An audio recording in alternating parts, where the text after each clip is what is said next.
Conservatives are still out there trying to discredit Cassidy Hutchinson's testimony by saying that the Secret Service says that she is lying. But in reality, the Secret Service is not saying that she's lying. Those two agents, Ornato and Engel, are saying that her story isn't exactly accurate. Parts of it, at least. They haven't, by the way, said that the entire story isn't accurate. Just parts of it. So, right off the bat, conservatives are already lying about what these two Secret Service agents had to say. But according to author and journalist Carol Leonnig with the Washington Post, who, by the way, wrote a book on the Secret Service, she says that many of the Secret Service agents immediately around Trump actually supported the insurrection as it was taking place in the United States Capitol. Here is what Leonnig had to say to Rachel Maddow earlier this week.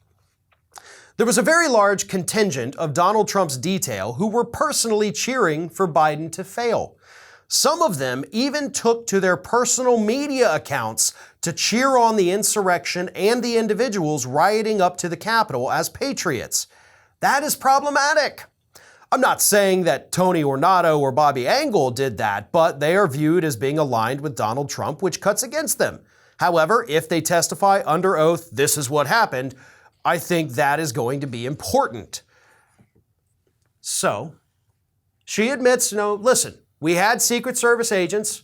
She has verified this, that they were on their social media accounts, cheering on these insurrectionists, calling them patriots, not necessarily Ornato and Engel, the two that are trying to say that Hutchinson isn't being 100% honest with her testimony.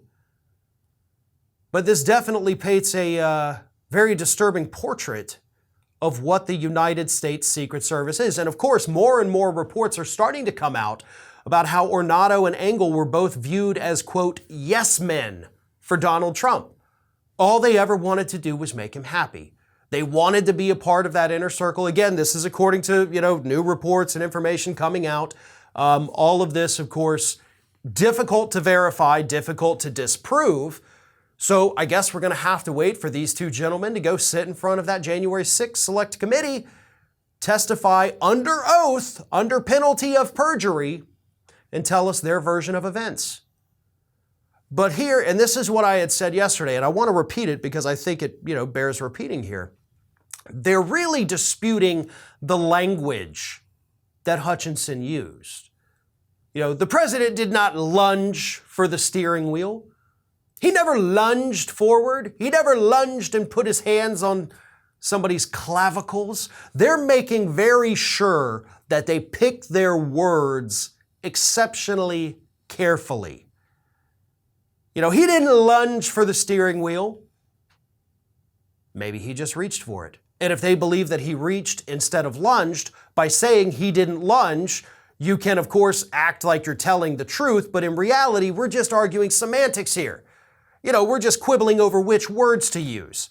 So again, I encourage these individuals to go sit and talk under oath. If you have evidence to dispute what Mrs. Hutchinson says, please do so. We want to make sure all of this is as factually accurate as humanly possible. We don't want to get anything wrong. Even with these sensationalistic stories, if they're false, let's prove them false. But that's up to these agents, and so far, the reports coming out in the media aren't making these two guys look very good. But if they want to testify under oath, if they can prove that what Ms. Hutchinson said is in fact a lie, do it. If not, you might need to just shut up and let things continue to play out because it's already making the Secret Service look pretty damn bad. This is Hattie.